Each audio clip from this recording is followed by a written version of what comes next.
You know how the people in the Bahamas wear shorts all year and how in Antarctica it's cold all year? Well, that was like the Haudenosaunee and Algonquins, except it was for everything they did, like what clothes they wore and what they ate. Also, there's much more that I'm going to explain through this slideshow. In the Haudenosaunee territory, they had the Adirondack Mountains, which made it hard to travel, so they had to walk around the mountains, which made them very good hikers. Also, when you live up in the mountains, it is colder and has thinner air. There were not many plains in New York, but some were located in the Haudenosaunee territory. They used them for farming, which meant that farming was a part of their routine every day. The Appalachian Plateau made it easier for the Haudenosaunee to travel. A plateau is a piece of land that is raised above the ground and is easier to travel over. In the Algonquins' territory, they had much landforms. Some were opportunities and some were constraints. In the Algonquins' territory, they had many forests that had animals in them that could spread diseases. Also in the Algonquins' territory was Long Island, which was right near the Atlantic Ocean, which had a great source of food. The Catskill Mountains were also located in the Algonquin territory, but this was not good. The mountains would get in their way, and they could not tell what direction they were going in. The mountains almost seemed never-ending to the Algonquins. Way back when, rivers and lakes were used for transportation, and that's where they would get their dinner. Here are some located in the Haudenosaunee territory. One of those lakes was Lake Ontario, which was used for transportation and hunting. Lake Erie was another lake which was located near Lake Ontario. They used the lake for fishing and for transportation. The Hudson River was one of the key rivers that the Haudenosaunee used.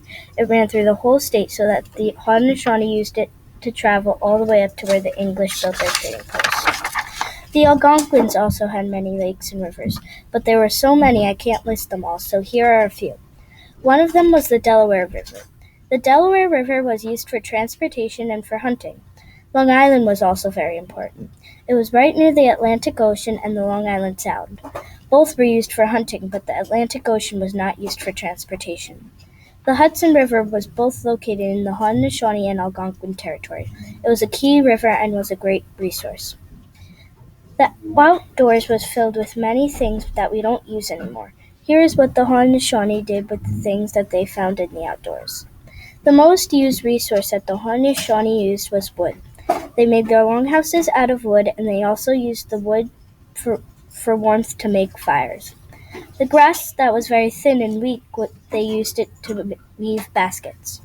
So they were almost like recycling the grass. The Haudenosaunee used the baskets to store extra crops or something they were not using. Deer was one of the most important animals that there was for the Haudenosaunee. The Haudenosaunee used the deer skins for clothing and shoes that would keep them warm during the cold winter months. Algonquins also had many natural resources that they used too. Here are some. Fish were hunted daily for the Algonquins' dinner. The Algonquins often fished in the Atlantic Ocean. Wood was very important to the Algonquins also, but they did not build longhouses, they built domes. But they did use the wood for warmth also. The Algonquins also harvested wild berries. They usually ate them in the summer because when they harvested them, they didn't stay fresh. There were some major effects on how the Haudenosaunee and the Algonquins lived. These effects on where they lived had many effects on how they lived. This was how I explained them. Thanks for watching. Bye!